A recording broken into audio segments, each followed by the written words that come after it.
Hey, what's up, y'all? My name is Uba, and I'm the founder of the Uba Law Group. We're a law firm that helps 6- and 7-figure companies protect their business, their bank, and their brand. And today, I want to talk to you about what you need to know about your crypto and your taxes, because the IRS is not playing games, y'all. Check it out. So let's get right into the meat of things. In the year 2022, when we're doing our taxes, the IRS is making a big point to make sure that you are tracking and you're being honest about what you did in the crypto markets. So whether it's Bitcoin or you bought Shiba or Dogecoin or anything like that, if you made certain types of transactions with crypto, you need to know what the IRS is tracking, what you need to be accountable for, how you're going to be taxed, all that good stuff. So I'm going to break that down right now. Okay, so here's the most important thing for us to understand and for us to talk about. There are 3 main ways that your crypto is going to be taxed. 3 different events that will trigger taxes for this past year. So if you did any of these next 3 things, you need to know about it because you're going to be accountable for your taxes. So the first thing is, if you sold crypto, if you sold it for US dollars, so that's probably the easiest way to think about things. If you transferred your Bitcoin, your Ethereum, your whatever into USD, that's going to be a taxable event that you're going to need to be accountable for. So if you went from any type of crypto into US dollars, that's going to be a taxable event. The IRS wants to know about that. But next up is the one that gets people caught off guard most of the time because they don't necessarily see it as cashing out or taking profits or taking loss. They don't see it this way. And the next scenario is when you transfer one crypto for another crypto.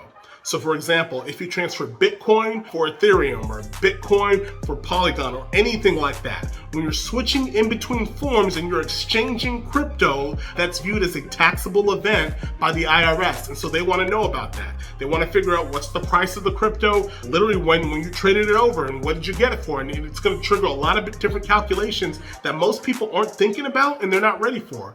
Heck, the casual person who dabbles into crypto, they're trying to see, what type of things going on with the market and trying to make sure that they're getting in and getting out at the best time. And even when they're just exchanging cryptocurrencies, they're doing it in somewhat of a sporadic fashion. There's some of us that are a little bit more strategic with our crypto who are more calculated, but a lot of people switch out different cryptocurrencies for each other and don't necessarily think that that would trigger taxes. Unfortunately, that's the case. So we have to know what to do and we have to be accountable for that. And so lastly, the third scenario that I want to talk about is when you use crypto to pay for goods or services. It's the year 2022. People are using crypto to buy real things. They're using crypto to purchase houses. They're using crypto to purchase trips and vacations. All sorts of things, goods and services. People are using crypto to purchase. So when that happens, that's a taxable event. The IRS wants to know about that. You have to keep a record or an accounting of that. Those are the 3 main categories. And now I want to talk about how they're going to be taxed. So there are 2 main ways that your crypto transactions are categorized when it comes to taxes. It's short-term versus long-term capital gains tax. So this is a little bit easier for us to conceptualize because it's more in line with other types of taxes that we've seen, typically when it comes to stocks and things of that nature. So short-term capital gains tax will be all transactions with crypto you held for less than 12 months.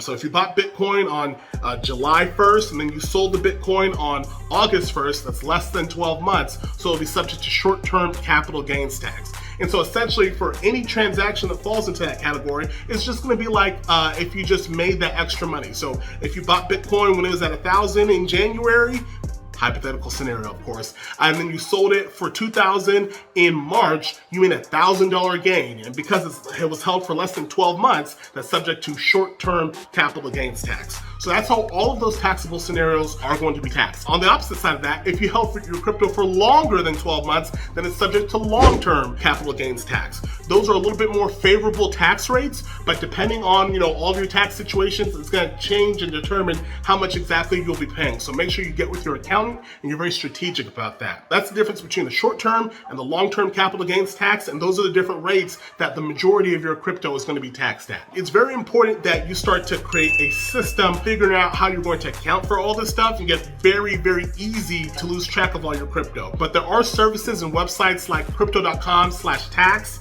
and TaxBit and other services that'll help you track your transactions across different wallets, and they make it easier for you to file your Schedule D and Form 8949. If you're looking for more information, please hit me up in the comments. If you need help with your tax strategy, we help people save thousands of dollars in taxes every single year, so we'd love to serve you there. If you need help with your business, your LLC, your intellectual property, that's our bread and butter, so please feel free to hit us up and we'd be happy to serve you. So until next time, peace.